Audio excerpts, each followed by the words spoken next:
अंजनगावच्या ग्रामस्थांनी विरोध केलाय की लक्ष्मण हाके हे सुपारी बादर आहेत.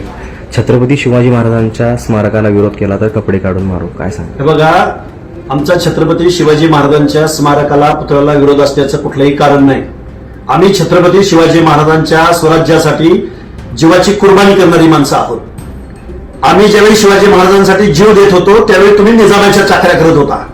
त्यामुळे आम्हाला छत्रपती शिवाजी महाराजांचं प्रेम आणि आमच्याबद्दल जर तुम्ही शंका घ्याल कपडे काढून. आणि आता आजचं कालचं झालेलं तुम्ही म्हणताय ते अंजनगावचं तिथल्याही बांधवांना माझ्या मराठा धनगर दोघांना आव्हान की कुठल्या तरी नेत्याचं ऐकून कोणीतरी काहीतरी काय म्हणते त्याला ती भडक अशी प्रतिक्रिया दी आणि ते निर्माण करत तर नेत्याला याची गरज नसती.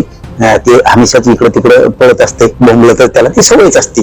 नासक्यापणाची इकडे जाय तिकडे उलशी खाय इकडे उलशी खाय त्याला ती सवय असते. धनगर बांधवांनी मराठा बांधवांनी जो खेळोबा मंदिराच्या प्रवेशद्वारामध्येच बसवण्यात आलेला आहे त्यामुळे हा सगळा वाद असल्याचं दोनही मंडळींकडनं सांगितलं जातं. त्यामुळे त्यांच्या धनगर समाजाच्या धार्मिक स्थळाची विटंबना झाली आहे असं देखील या ठिकाणी नमूद केलं जातं.